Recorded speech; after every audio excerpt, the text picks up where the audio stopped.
Sunday. The fighting had moved to the south of town. The pop and echo of small guns could be heard far off. Every so often, a larger boom from a mortar would thump the air. Darus had been in the intense fighting and became separated from his group. He was exhausted, having been fighting for several days straight. He sat on the porch of a house looking up and down the street at all the dead soldiers. The morning light of the overcast day revealed the carnage of the bloody fight. Darus listened as the sound of the battle seemed to get further away. He knew at some point he would have to start moving toward the fight. He sat resting as long as he could, dreading the walk back into the battle. He had his head down, looking at his tattered boots, wondering how he had made it this far without being killed. He ran through his mind several events where he knew he had come close to death, only to reverse the action, killing the other soldier.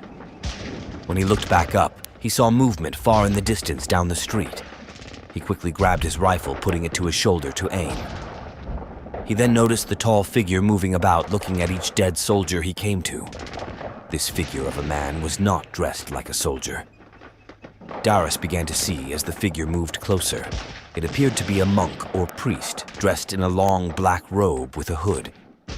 Then Darus had a scary thought. Maybe he was seeing the Reaper, coming to collect the souls. He continued to watch as the figure stopped at every dead body.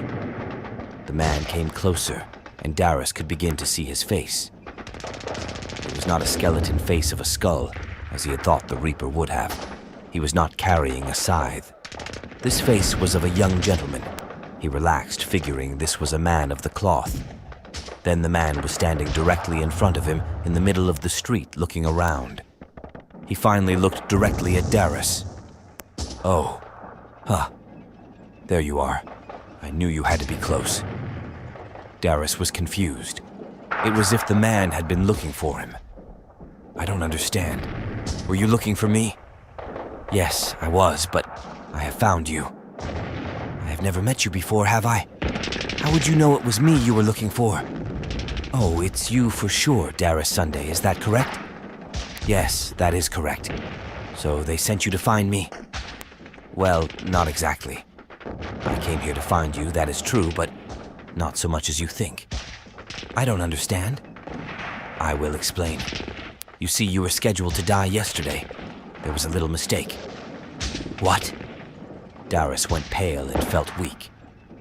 "I don't understand. What do you mean? A little mistake? Are you here to collect my soul or something?" "Oh no, I do not do that part. That is the Reaper's job. I am the scribe that logs in the deaths. I confused your last name with the day of the week. Yesterday was Saturday, the day you were to die.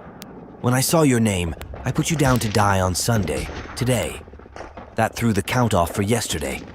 I had to come down to see if you were missed or still alive. I see you are still alive. So, what does that mean? For me, do I get to live longer?" "Well, you already have actually lived longer than you were supposed to." "What will happen to me now?" A stray bullet came whizzing through the air, striking Darus in the chest. He fell over, gasping his last breath.